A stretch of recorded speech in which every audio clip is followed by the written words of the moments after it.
Hi everybody, I'm Stuart Hillard from Accuquilt, and today I'm going to be leading you through our first quilting classroom. Now our quilting classrooms are going to show you how to get the most out of your Accuquilt system, whether you've got the cube, the companions, the strip dies or the appliques. I'm going to show you new and exciting ways to use your dies, and there are always going to be inspirational patterns and ideas to give you even more value from your system. In today's show, I'm going to be showing you how to use the cube and the companions to create a really beautiful sampler quilt. Now, you could use this sampler quilt as a wall hanging or a table topper. It would also make a really lovely baby quilt. And just to mix things up a little bit, I've made it octagonal. Now, I don't want you to be put off by the shape and think that this is an advanced project. This is an easy project, easy enough for a beginner. So let's get started and let's look at all the basics that you need to know to use your Go system right from the very beginning. So here in front of me, I've got what I like to think of as my bread and butter of the system. This is my cube and my companions. The cube consists of 8 basic shapes, and these are those squares, triangles, rectangles and parallelograms that we use for the majority of our geometric piecing. On our website we give you 72 quilt blocks to make using them, but it's the tip of the iceberg. There's so much you can do. So we're going to be using the 12-inch cube today, which is what I have here, but it doesn't matter if you've got the 6, the 8 or the 9-inch cubes. You can still make my sampler quilt. It's just going to be a different size. Now right next to that I've got the companion classics. Now the companion classics consists of 4 more shapes. We have the chisel, the signature die and the 2 halves of a drunkard's path. This adds even more quilting possibilities and even more piecing possibilities. Last of all, we've got the brand new companion angles. This is one of my favorite die sets, and this combines brilliantly with your cube. So let's have a look at the system in a little bit more detail. One of the things I absolutely love about the Accuquilt Cube system is that you've got built-in storage. I don't think any of us have as much storage as we would like or need, but our dies can at least be kept tidy and easily accessible, even if your fabric, like mine, is squished into every cupboard and drawer that you have in your whole house. So let's get out the dies. We've got 8 different shapes, and they are numbered. And because it's a numbered system, it's very, very easy to use. The dies are numbered 1 through 8. And in my 12-inch cube, 5 of the dies are 10 by 10 dies, and then 3 of them are 6 by 6. And we have a cutting mat for each. So it doesn't matter whether you're using the 6-inch, the 8-inch, the 9-inch or the 12-inch, you will have those same 8 shapes, and you'll also have your cutting mat and your DVD on getting started. But I'm going to talk you through how we do our first cuts, and then we'll get started on that project. Okay, so to start with, I've got out die number 8, which is the rectangle. Now, you may not be able to see this, but there is actually a blade running down the center here, and there's a blade running all the way around the outside. So this particular die will cut 2 rectangles in one pass. Now, with your Accuquilt system, you can cut up to 6 layers of quilt weight cotton. You can cut any kind of fabric, but if your fabric is thicker than quilt weight fabric, then you might want to start with just 1 or 2 layers and build up from there. Your dies are made of 2-tone foam, so we have a darker and a lighter foam, and that's so that you know exactly where to place your fabric. That minimizes wastage, and it means that we can get the very most out of every scrap of fabric. Now, do you notice that the rectangle is on a bit of an angle? Can you see, rather than being straight on the die, the top blade is on a bit of an angle? That's done very deliberately.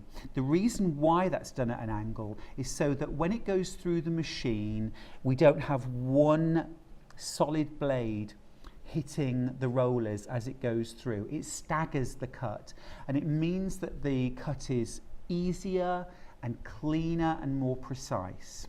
You want to line up your fabric with the shape that you're cutting rather than the die. So your fabric is going to look like it's on a little bit skew width, but that's not a problem.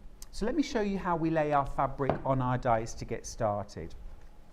The first thing is that we need to cut our fabric on the lengthwise grain wherever possible. This is going to give us the cleanest, crispest, most accurate cut. Now, for those of you who don't know, fabric has grain lines. When fabric is woven, it has a lengthwise grain, a crosswise grain, and it also has what's known as the bias. Now, I'm going to show you on this piece of fabric how we can determine where those grain lines are. Now, on this first piece of fabric, the selvage is still intact. The selvage is that piece of fabric along the side which shows the name of the fabric line and the manufacturer and maybe the colour dots as well. That's called the selvage.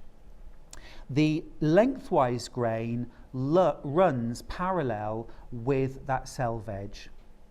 So when you put your fabric on your die, if you have the selvage intact, if you make sure that the selvage runs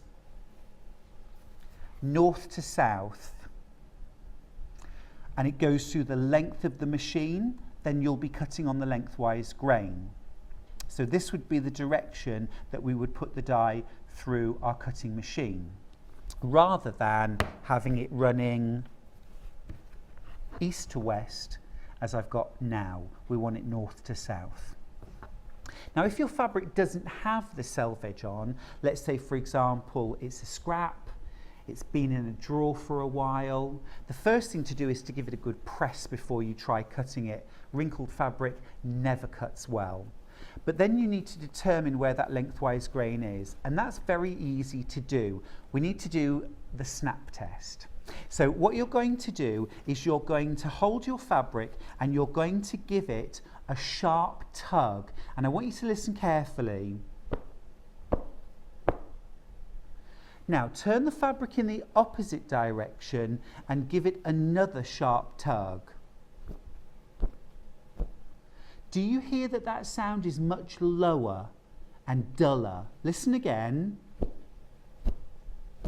It's quite a dull sound. Listen to it now. It's higher.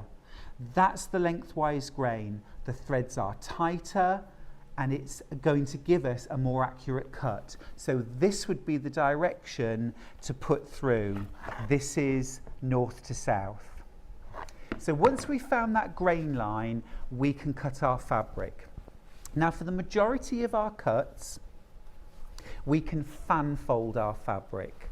And what fan folding means is that we're going to lay our fabric on top of our die, and we want to make sure that we line up that straight of grain with the straight edge of the shape that we're cutting. We can overlap by about 1/4 of an inch. And then we're going to lay our fabric back and forth just like we're making a paper fan. This is called fan folding. So one way up, one way down, and back and forth until we've got up to 6 layers. Once we've got our shape covered, we're then going to put the cutting mat on top and we're ready to cut our fabric. So here I've got my Go Big, which is the electric version of the Accuquilt cutter. It's our largest machine. It has a 14-inch wide mouth, which means that we can cut every single die in the Accuquilt collection. And when you're not using it, it folds away for really easy, neat storage. There's no hand cranking required, so if you have any kind of manual dexterity problems and you find turning that handle difficult, the Go Electric is a fantastic way to go. I've got our on-off button here. Now I've got my fabric all prepared. I fan folded it and made sure it's lined up with the top blade of the shapes that I'm cutting, and then I'm going to lay my cutting mat on top, and then I'm just going to put it through my cutter and let my Go Electric cut the shapes out. As soon as it comes out the other side, your machine's going to switch itself off, and then I'm left with my shapes all cut out and I'm ready to start my piecing. Now I've cut out some rectangles here, and the reason why I've cut the rectangles out first of all is because patchwork and quilting relies on accurate cutting. We're always going to get that with our Go cutter, but it also relies on accurate sewing. So before any project, I always like to test and check my 1/4 inch seam to make sure I'm sewing accurately. So this is one of my top tips for successful patchwork. So start by cutting some rectangles. Now you're going to need 3 of them, and it doesn't matter what they're cut out of, just some quilt weight cotton. And what I'm going to do is I'm going to lay them out like this. So I've got 2 rectangles here at the bottom and 1 at the top, and I'm going to start by sewing these 2 rectangles together using a 1/4 inch seam. Now you can use a 1/4 inch foot on your machine, or you might be able to set your machine to sew a 1/4 inch seam allowance. On my machine here, stitch number 43 gives me a 1/4 inch seam allowance. So I'm going to start sewing, and I'm going to sew that seam.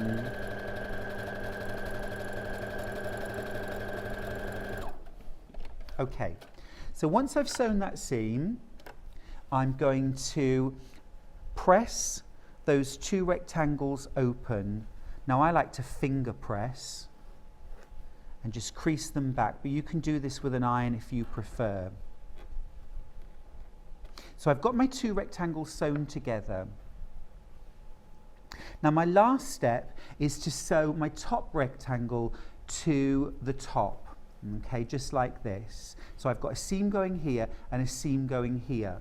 Now if I've used an accurate 1/4 inch seam allowance, my last rectangle should fit perfectly on the top.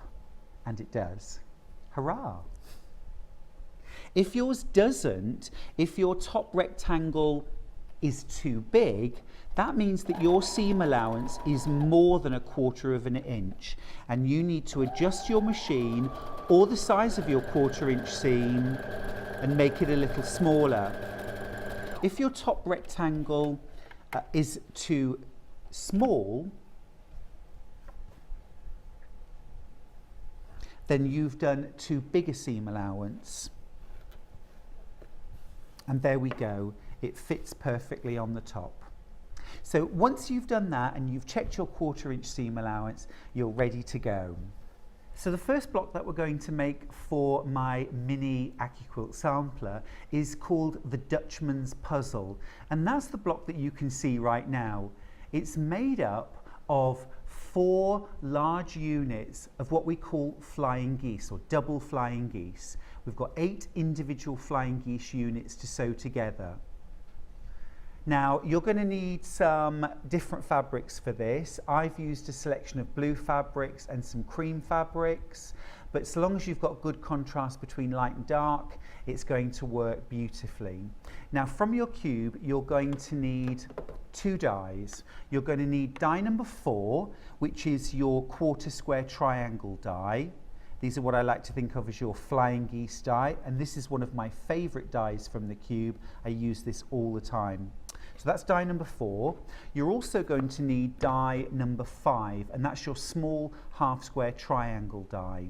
So we need both of those, and then you're also going to need your cutting mats. If you've got the 12-inch cube like I have, that means you'll need your 10 by 10 and your 6 by 6 cutting mat. Both of those come included with your cube. If you're using the 6, 8 or 9 inch cube, you just need your 6x6 cutting mat. So we're going to start by cutting those large quarter square triangles, and that's using die number 4. So I'm going to grab some fabric, and don't forget, each time you cut, you need to make sure that you're cutting on the lengthwise grain. So here I've got the selve edge still on my fabric, and that's going to run north to south. Now for each of my blocks, I'm going to need 8 flying geese, 4 in one blue and 4 in another blue. So I'm going to grab a different fabric, and I'm going to put 2 layers of fabric. So I've got one of my dark blue and one of my light blue. Now, one of the benefits I find from using the Go Big is because you've got that extra wide mouth on your machine, your extra fabric can stay attached. You don't need to start trimming down your fabric. So long as it's not going to get caught on anything, you can allow that to run through your machine. So we're going to cut our flying geese first of all, and just let that run through the machine. And I find by not trimming my fabrics down, I can get a lot more pieces of fabric out of every half yard. So there are my flying geese, all cut, and every single one of them is perfect. And I've got a lovely stack of flying geese. So that's those cut out, so you'll need 8 of those. You're also going to need to cut out some half square triangles using your die number 5. Now for this you're going to need to use your background fabric. Now you could use one background fabric as I'm going to, or you could really mix this up and use lots of different scraps. So for your half square triangles, you're going to need a total of 16. Now your die is going to cut 2 half square triangles, and we can cut up to 6 layers. So that means we can cut 12 in one go. So you're going to need to make a couple of cuts of your half square triangles. I'm just going to cut a couple to get me started. You need a total of 16.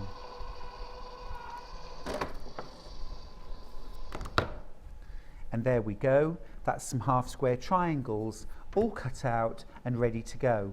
And I want you to notice also that on your triangle dies, the dog ears are automatically cut off, which makes piecing, pressing, and the final quilting so much easier because your quilt's going to lie flatter. You're going to have less bulk in your seams. There's no going in there with a pair of scissors and trimming. It just makes the whole process so much easier. So let's get to piecing this first block. Okay, so I'm going to set out some of my flying geese to get started. These are my large flying geese, and I've got 4 of the dark blue and 4 of the medium blue. And I need to sew one of my light half square triangles to each side to make a rectangle. And when I sew 2 of those units together, that's going to make a square, a finished square. And I'll end up making 4 of these whole units that I will sew together to make my Dutchmans puzzle block. Now it's really worth practicing making your flying geese blocks because you're going to use these for so many traditional and modern quilt blocks. They're one of the basic building blocks of quilting. So let's get it right from the word go. So we've already checked that we're sewing a really nice accurate 1/4 inch seam allowance. Now we can sew our triangles. The first thing to be aware of is that those edges are on the bias. So they can be stretchy. We don't want them to stretch. So we need to handle our triangles carefully. We don't want those shapes to distort. We're going to lay the first triangle, the light triangle, on top of the blue triangle. And because the dog ears are clipped off, everything lines up beautifully, and make sure you've matched those raw edges perfectly like that. Now, when I started quilting many years ago, I thought that pinning was for other people and I was a bit too cool to pin. But I realised that you only end up having to take the time back another way. You unpick and redo because things slip. So pinning's a really smart move. So I like to pin my patchwork. And now we're going to sew a 1/4 inch seam allowance down this side. Now, one of the pitfalls when you're sewing, especially small shapes like triangles in a sewing machine, is that those first few stitches, there's so little fabric under the feed dogs that your machine has got nothing to grip onto. And what lots of us find when we're sewing small pieces of patchwork is that the fabric doesn't move and the sewing machine sort of gobbles up our patchwork and the needle just pushes it down into the machine. There's a really simple way to stop that happening, and I'm going to show you. This is another of my top tips. So what you're going to do is you're going to hold your top and bobbin thread using your right hand. So I've got hold of my 2 threads in my right hand, and what I'm going to do is I'm going to hold that thread taut. I've got my patches in place and I'm going to start to sew. And as I start to sew, I'm going to gently pull backwards on those threads just to move my patch onto the feed dogs of my machine. So here we go. And then as soon as I've taken those first couple of stitches, I can let go of the thread, and now my machine will happily feed the fabric through.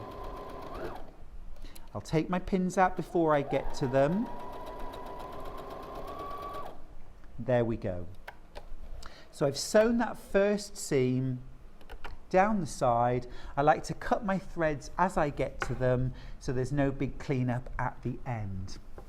Now, once you've sewn that seam, it's time to press.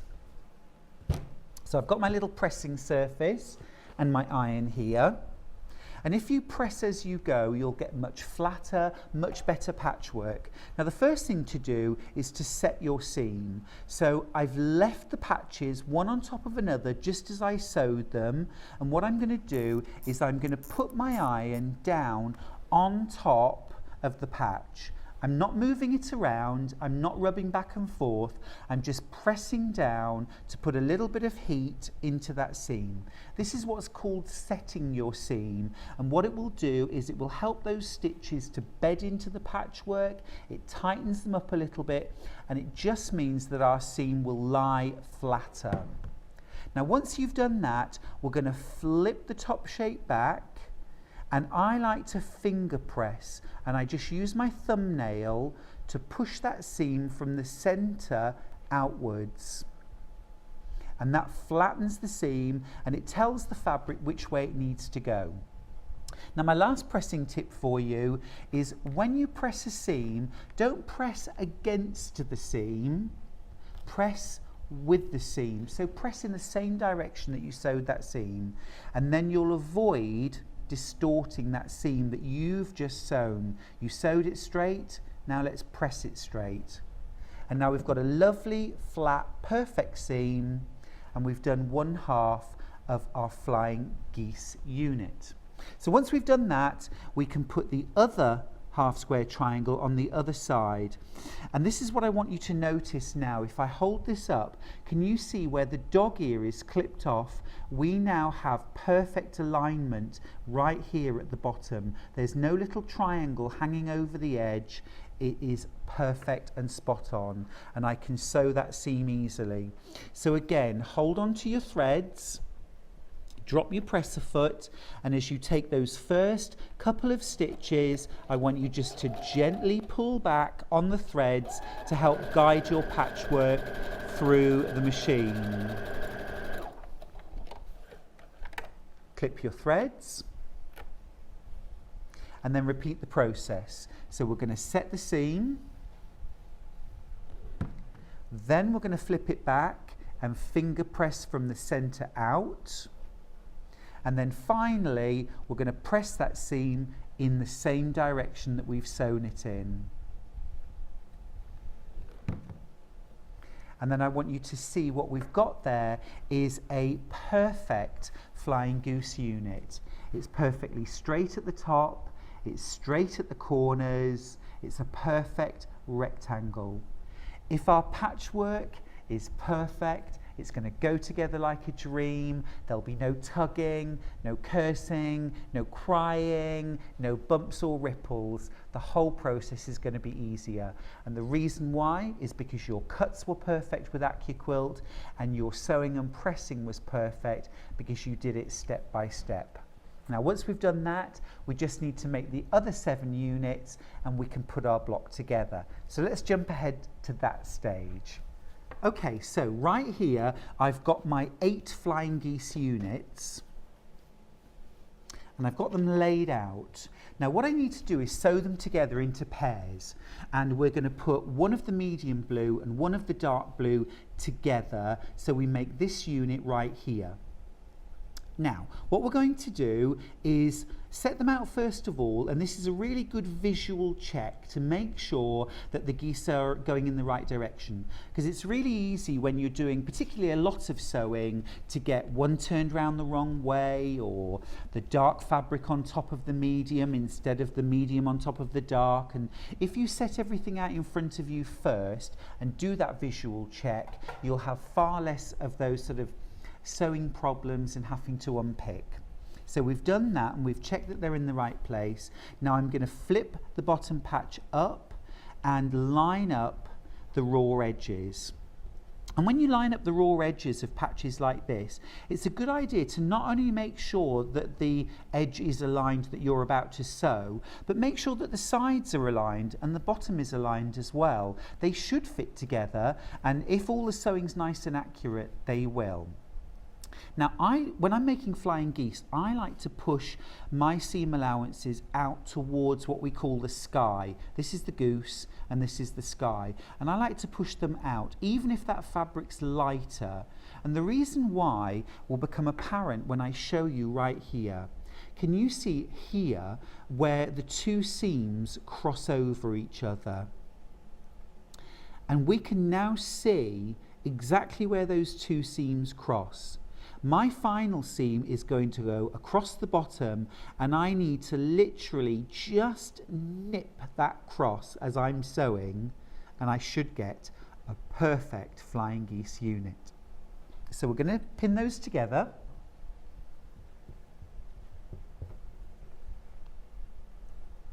A couple of pins should do, and then I can sew it through the machine. Now, even if you're making lots of these blocks, and for my mini quilt you're going to need to make 2 of the Dutchmans puzzle blocks, it's always a good idea to make 1 block start to finish before you start making multiple blocks. But once you've done that and you've made 1 block, you can start doing what I call chain piecing, or what's known as chain piecing. And that means that once 1 unit has been sewn through your machine, you can get your next patches ready. Don't clip the threads, just get your next patch ready. Just pop a couple of pins in, and then lift your presser foot, tuck your next patch underneath, and then continue to sew. Now, doing this chain piecing will speed up the construction process, but it will also help to conserve bobbin and top thread. And we all know how annoying it is to have to stop sewing to change the bobbin. So if you chain piece, you'll have fewer of those changes to do. So once you've sewn your units, you can snip them apart, and then we're going to do exactly the same as before. We can set our seams and then press our seams, and then we'll be ready to put our block together.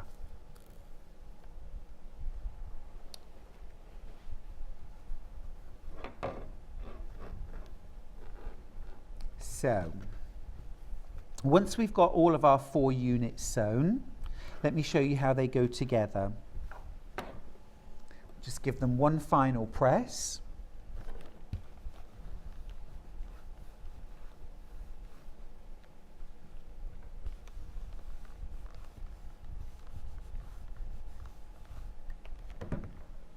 Fab.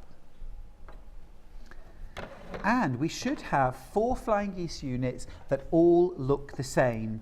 Now it's always worth having a quick measure up at this point to make sure that your unit measures the correct dimensions.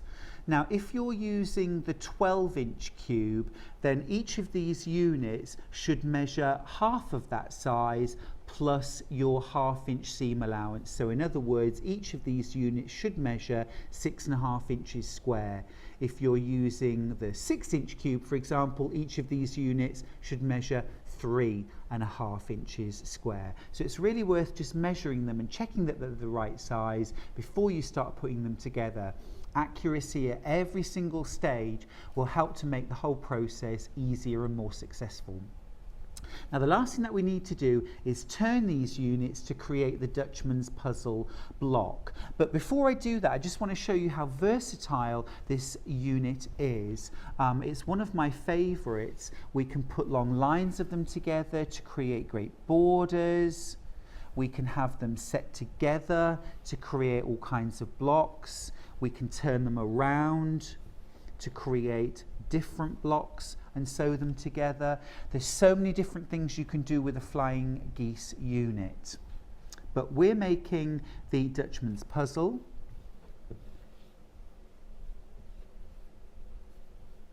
So let's start.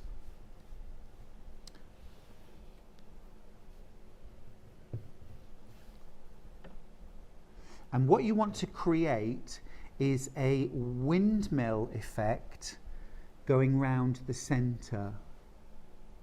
So when all 4 units are together, can you see how it's created a windmill effect that's spinning around?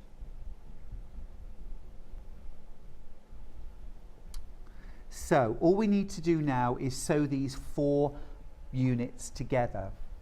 So have them set out in front of you like this, and then flip them together, and I like to flip right to left and right to left and get them lined up. And then I'll take my top unit, make sure everything's lined up nicely, and you can add a couple of pins if you want to, and then we're going to sew that seam. So again, 1/4 inch seam allowance, and sew from top to bottom. Now again, using that same chain piecing method, we can take the next unit down, make sure that the edges are lined up underneath the foot of your machine, and carry on sewing.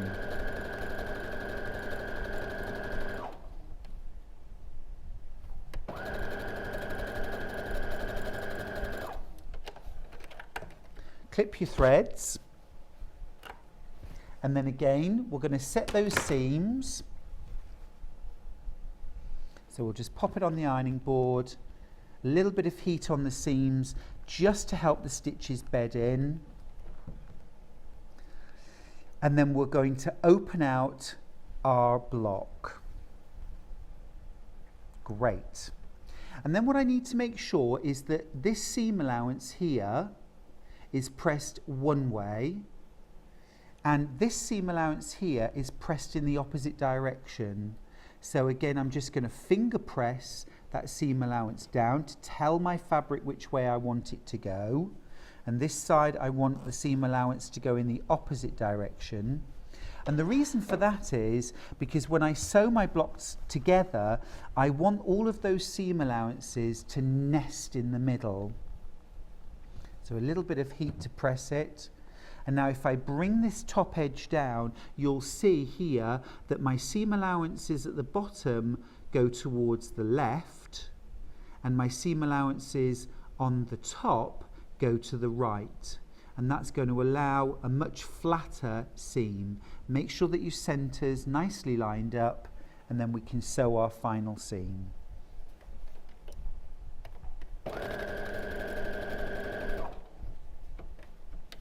Make sure everything stays nice and flat as you're sewing. Make sure that your seam allowances stay nice and flat.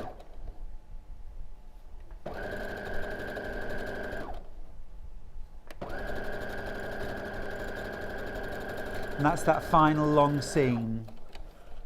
There we go.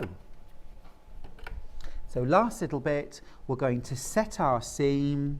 So again, apply a little bit of heat along the seam and then open it out.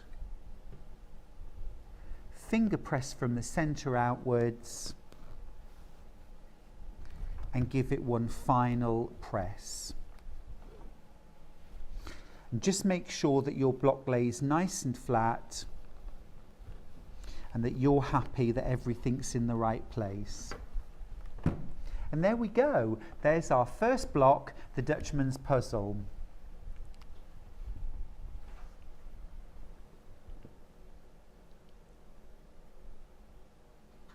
So for my mini sampler, you're going to need to make 2 of those blocks. They're the easiest one to start with, so make those and set them aside. And then we can get on with our next 2 blocks. Now, our next 2 blocks that we're going to make are the folded star. Now, the folded star you can see on my quilt that's hanging on the wall in the top left-hand corner and the bottom right corner. And this is using a couple of the same units that we used before, but we're also going to introduce one new shape. So we're going to need the half square triangle, so die number 5 again, and that's going to be used for the die.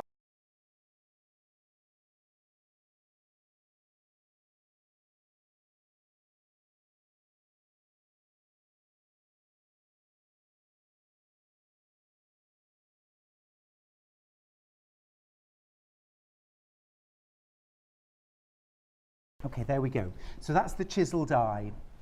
Now, this leads me on to something else. When we cut out a shape which is symmetrical, so for example a square or a rectangle, it doesn't matter whether the shape is fabric right side down or right side up, because the shape is symmetrical, all of our shapes are going to come out looking the same. They're all going to be squares, they're all going to be triangles. But if we've got a shape which isn't symmetrical, like the chisel, sometimes we need to treat this shape differently, or we need to put our fabric on top of it differently. Let me show you what I mean. So first of all, we're going to cut some chisels using the fan folding method.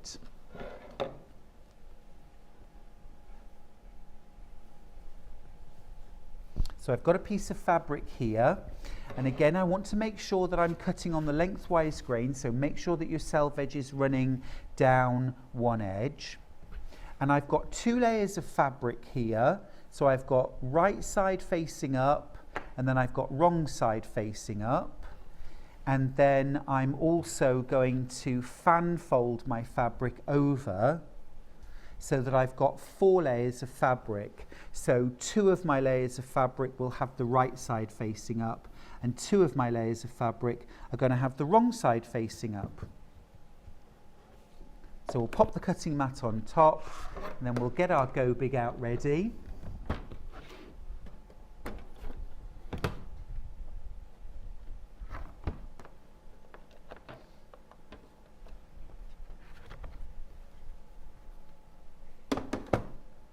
Okay, make sure your fabric's nice and flat before you cut it.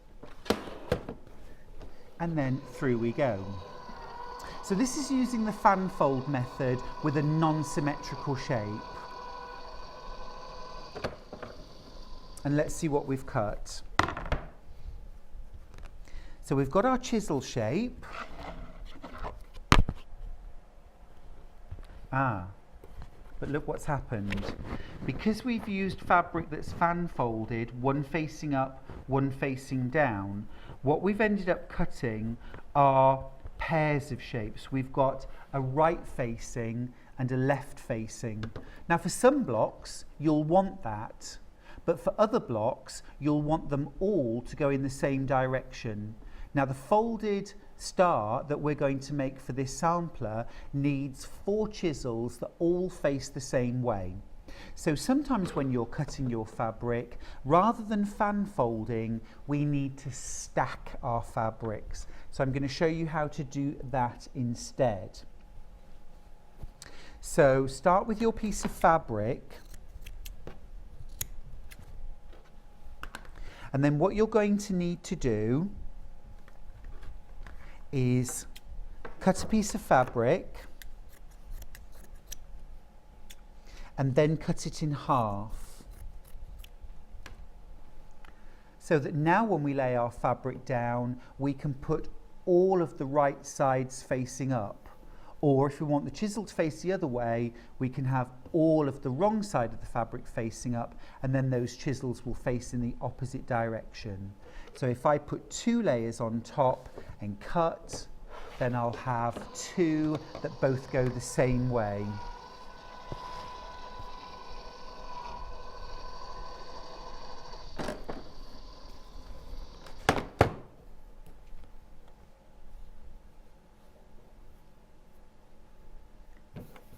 Great, so now you can see we've got 2 shapes that both face the right way, and that's what we want. We need 4 chisel shapes cut just like that.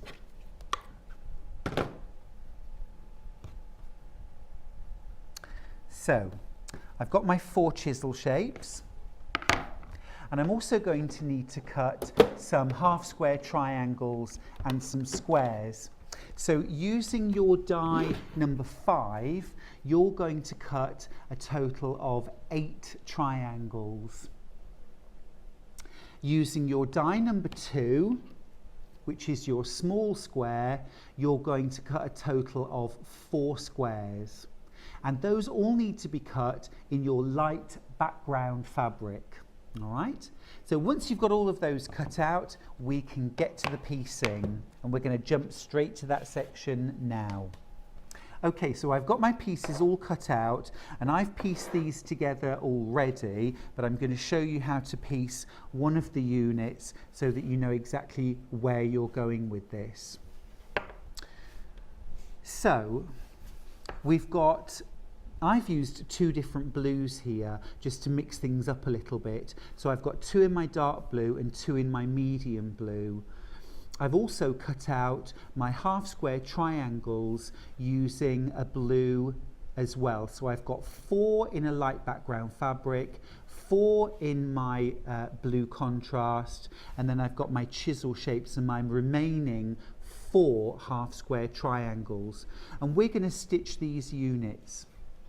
So all we need to do here is to sew 1 small half square triangle onto the side of the chisel shape. And that's what I've done right here. So right sides together and sew, set your seam and flip back. Make 4 units the same. And then over here I've got my next 4 units. And for that, I've sewn my 2 half square triangles together, 1 blue and 1 light background, and pressed it. And then I've sewn one of my die number 2 squares onto the side. And it's really important that it looks just like this, so that you've got your large square on one side attached to the blue. All right, just like that. And then the last thing that we need to do is set out our block. So let's do that. Now, if you've used 2 different colours, then you can get a little bit of a sort of effect as you spin them around. So we're going to start by setting them in a windmill, just like that. And this would look great actually as a different block. You could just sew rectangles of fabric here and create a simpler pinwheel effect, and that would just be using die number 8. So you could mix and match your blocks if you wanted to, but I'm going to add in my last units. Now when you add these in, you want to make sure that your square is in the corner and that your 2 small half square triangles cut out in your light background fabric are going to meet, and they need to meet in all 4 units. You can see how easily it would be to get confused if you just grab all your units and start sewing them. But if you set everything out in front of you like this, then it's very, very obvious where everything goes. All right, so to make one of my units, all I'm going to do is sew these 2 rectangular units together. So flip them right to left, make sure everything matches up nicely, and then we're going to pop a couple of pins in.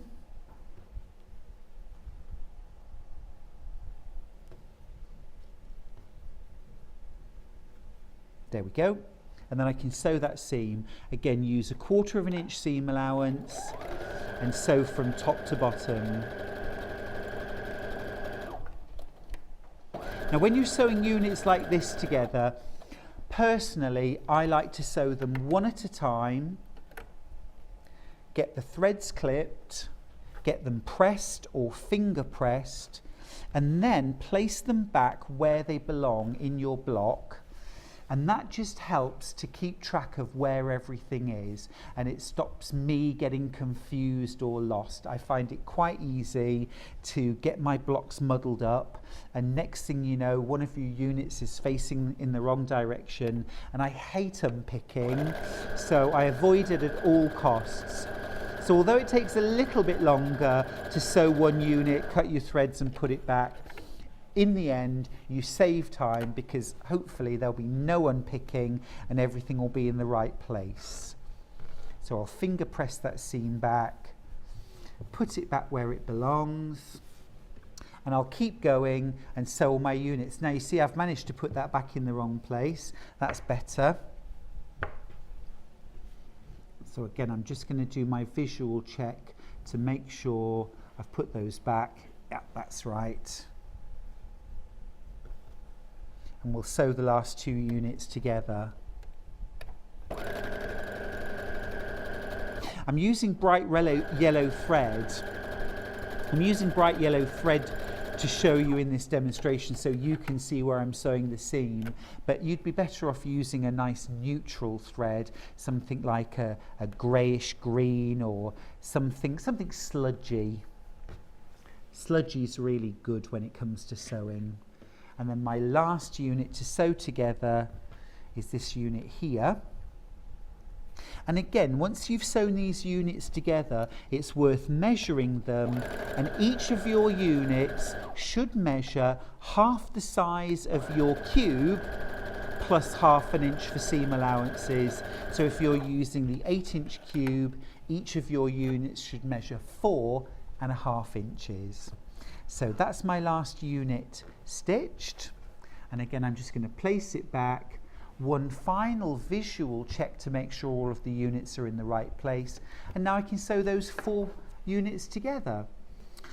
All of the blocks in the 72 that we give you with the cube are based on what we call a 4 patch, and that means that every block is made up of those 4 units sewn together, or it can be broken down into 4 units that get sewn together.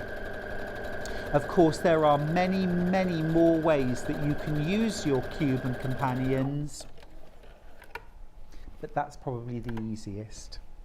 So I've sewn that unit together. I'll just place it back where it belongs, and then my last seam. And again, I'm doing this one slightly differently. I'm sewing the 4 units together in separate pairs because, you know, there's a little bit more complexity to this block, and I want to make sure that I'm keeping everything going in the right direction. I'm not going to unpick. Now, my last thing is to push my seam allowances towards the right and then towards the left, so that my seam allowances will nest together. And it's a good idea to give that a little press with your iron so it lies really nice and flat, rather than just finger pressing. And then the last thing I'll do is match up my centre and sew that seam from top to bottom. So although this block looks quite complicated, it's actually a very, very simple block to piece. And once you've done the Dutchman's puzzle, you'll have no problem doing this.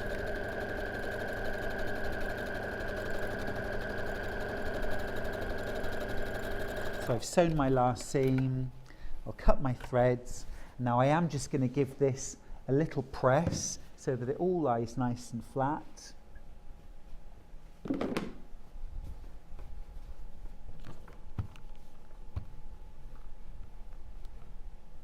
We'll just press those seam allowances all nice and flat at the back. And just set my seams as well. And then the last thing to do is to open that block up. And again, when I'm doing this, I'm just doing visual checks to make sure things like the centre match up really well, and the points on my star line up really well, and everything is pleasing.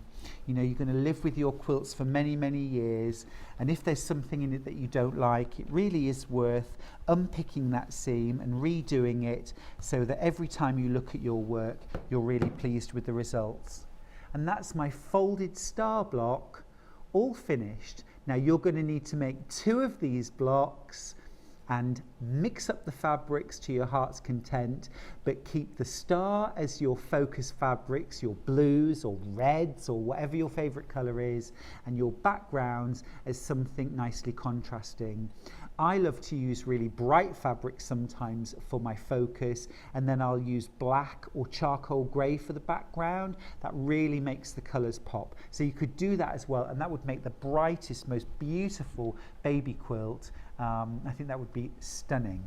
So that's your folded star block. You need to make 2 of those. Okay, so the last unit that we're going to make, the last block that we're going to make, is the centre block for my sampler, and that is the variable star. The variable star has some units in it that you will recognise. It's got some flying geese units, and it's got some squares in the corners, but it's also got another really, really useful patchwork unit in it, which is what's called a square in a square. And this is again one of those basic building blocks that is so useful. If you have a little look at this quilt, which is right next to me, you'll see that square in a square really made into a feature in this quilt in those bright yellow centres to my stars. That's the square in a square unit. So it's one that's really worth getting to know and practicing making, because you can use it for so many different blocks. Right, dies that you're going to need for this block. You're going to need die number 2 again, which is your small square. That's going to make the corners of the block. You're also going to need die number 5. That's your small half square triangle. You'll need die number 4, which is your quarter square triangle, or what I like to call flying geese. And then the last die that you're going to use is one that we haven't used so far, and that's die number 6. Now, die number 6 is your square in a square centre. Now, although this looks just like an ordinary square, it's actually going to form that centre square on point.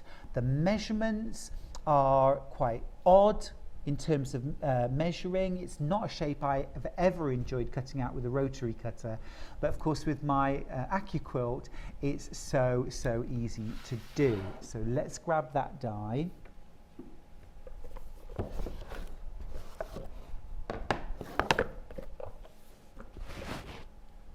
And here it is, die number 6, which is the square on point. Now it looks just like an ordinary square, but this is going to be the centre of your unit. Now we just need to cut one of these, so let's grab some fabric. And again, I like to use my scraps up, so I don't throw away any of the bits. I like to keep them. And then I'll lay that on top. I've still got a little bit of selvage left on this scrap, so if I make sure that's on the left or the right and goes through my die cutting machine north to south, then I know that I'm cutting on the lengthwise grain. So we'll pop that through.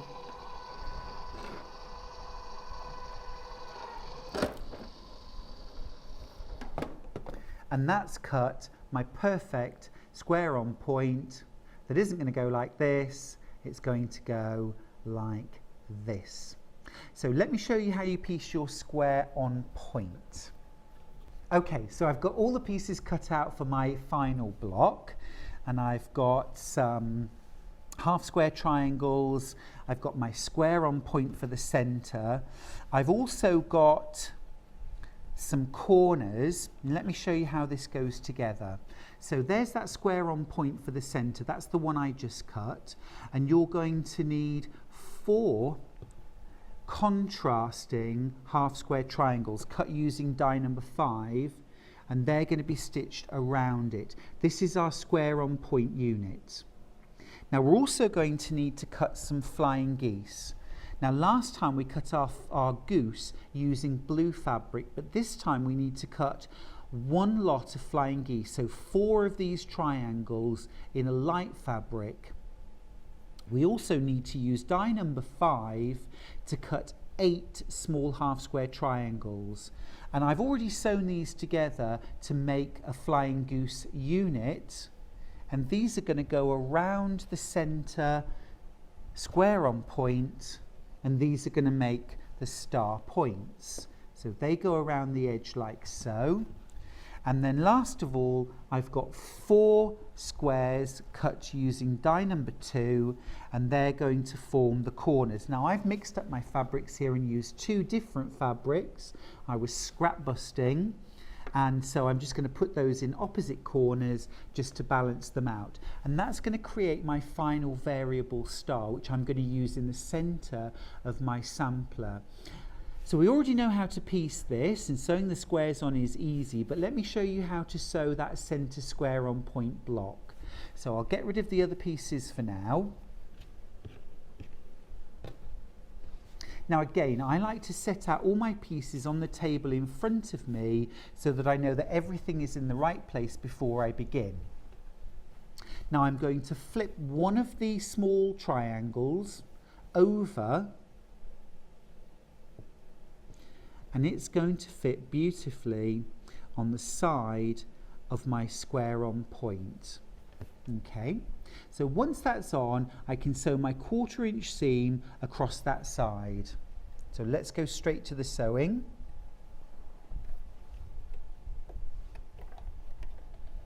And we'll sew. Don't forget, when you're sewing something like this, it's a really good idea to hold onto your threads and just gently guide your patches through your sewing machine when you take those first couple of stitches.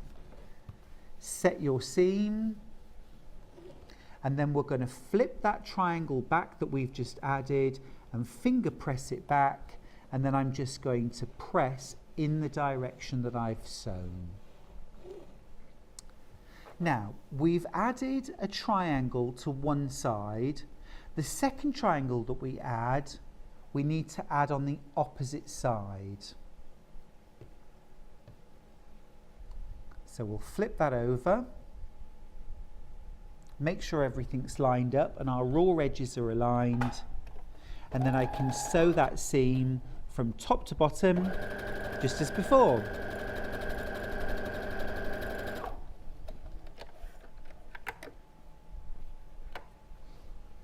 Okay, set your seam and then press that back.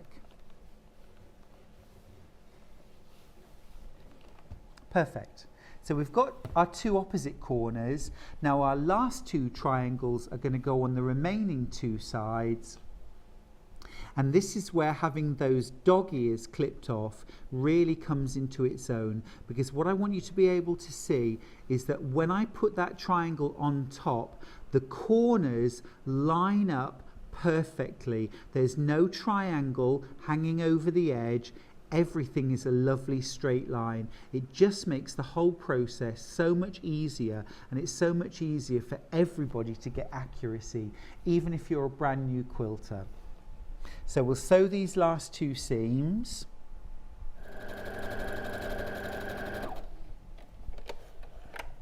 So I'm just sewing my last 2 seams, and that's my last 2 triangles. Again on opposite corners. and I like to sew each one, set my seam and then press it back out of the way. And then the last triangle fits on perfectly. And if you get that beautiful accurate cut right at the start, which you're always going to do with your Accuquilt, it means that you're sewing, you've got a much better chance of getting really nice accurate patchwork. Those better cuts really do make better quilts. So we'll just set that seam and then we'll flip it back, and there's our square on point, all finished. So that's our centre unit. Now to finish off this block, all I need to do is sew my flying geese and my squares around the outside of it. Make sure that you turn your flying geese the right way. Remember that this time the sky portion, which I've got in blue here, form the points of my star. So it's really important that you get those against your square on point rather than this way round. But what I want to show you before I sew this together is how we could so easily make a completely different block that would still be really gorgeous using the same units but would have quite a different look.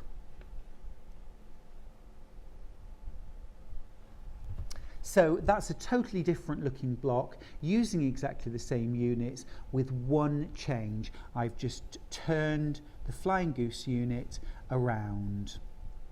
All right, so just make sure that when you make this block you have all of your units the right way round. So this block is going to be put together in a slightly different way. We're going to sew it together in 3 rows. So I'm going to start by separating out my 3 rows so that you can see them really easily at home.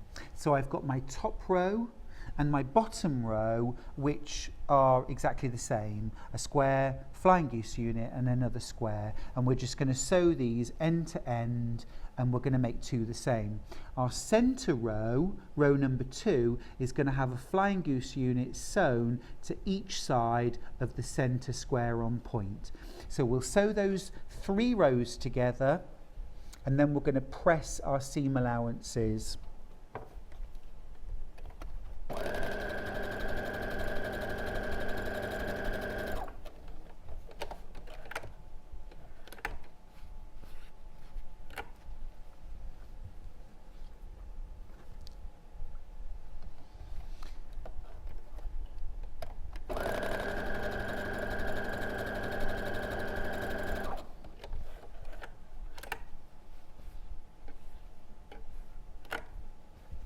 So each time you sew a row, it's a good idea to press your seam allowances.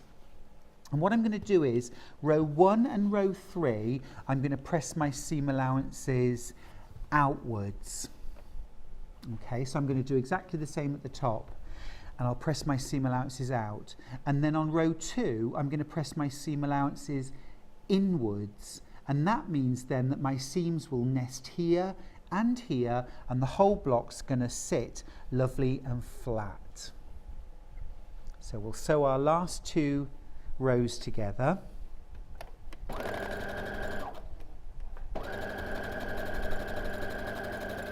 Okay, so we'll just sew the last row.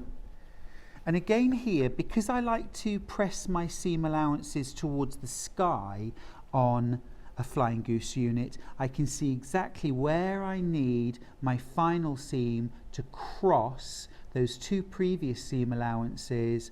I need it to literally just nip across that square, and that's going to give me perfect points.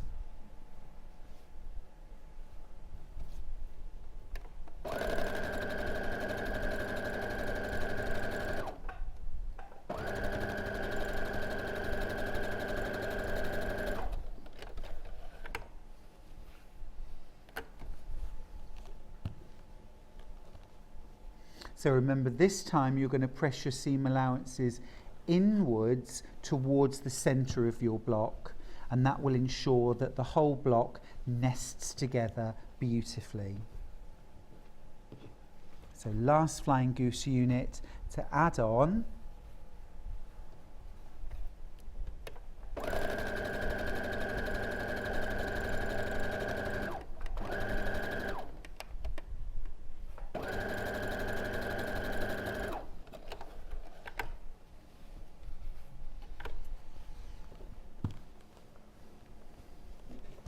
And again, make sure that you press your seam allowance towards the centre of your block. So I like to finger crease it to make sure that the fabric knows which way to go, and then give it a quick press.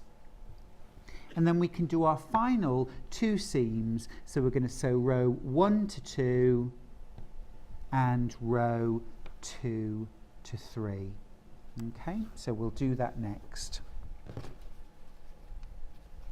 It's a really good idea to match up your unit intersections. So where the seam allowances go in opposite directions, your seams should nest. So if you have a look right here, can you see where my seam allowances are pressed in opposite directions? I've got one going this way and I've got one going the opposite direction, and they will nest together. Now it's very tempting to want to push a pin through this intersection, but if you try and do that, you can end up distorting the intersection. So what I prefer to do is match up the intersection, and then I'll put a pin one side and then I'll put a pin on the other side. So that intersection isn't going anywhere, but I haven't distorted it by trying to shove a pin through it. So do that on both sides, and then you can get straight to your sewing. And sew that final block. Make sure you take out pins before you get to them. Don't sew over pins. Not great for your machine. Not great for your pins either.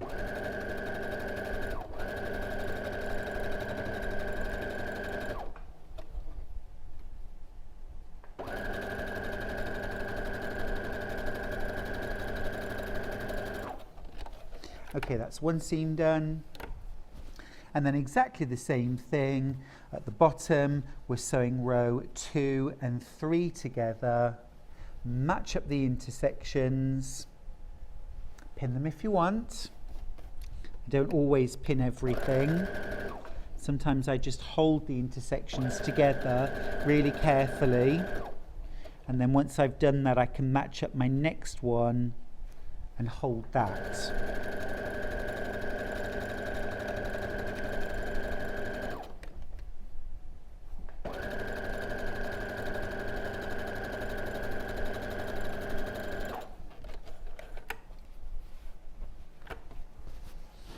And there we go. That's all of the seams sewn. So a quick setting of the seams. And then I can press my seams back.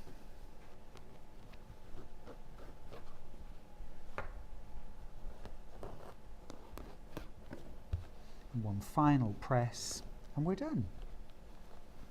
So those are all of your blocks. So by now you should have made 5 blocks, because we just need one of the variable star blocks, and that's all finished. So that's going to be the center of our quilt. So that makes the center, and then we've got 2 folded stars and 2 Dutchman's puzzle. The very final thing that we need to make are our setting triangles, and I'm just going to show you how those go together. They're very, very simple and straightforward. You're going to need to cut out some squares using die number 2, and you'll need 4 setting triangles, so you'll need 4 of these 4 patches. So cut out 8 blue squares and 8 light background squares, sew them together, light and dark, and then sew those together to make a 4 patch. Really simple unit. And then you're also going to need to cut out some large half square triangles. This is using die number 3. This is your largest half square triangle. And once you've sewn your 4 patch together, and I'll just quickly finish sewing that unit together.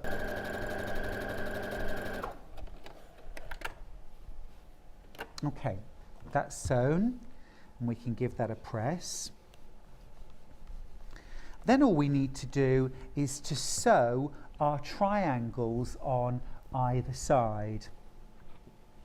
So they're going to get sewn on like this. So we'll put our 4 patch on point so it looks like a diamond, and then we'll sew one of our triangles to one side and press it back, and then the final triangle will go on this side and we'll sew that down and then press it back.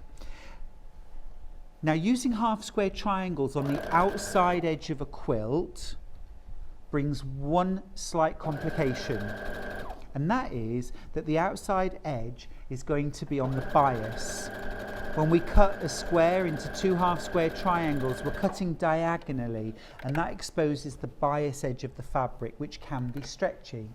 Now, to counteract that, before I cut out these half square triangles, I starched my fabric. I just used some ordinary laundry starch, sprayed the fabric, ironed it dry, and this just makes the fabric a little bit firmer, a little bit stiffer.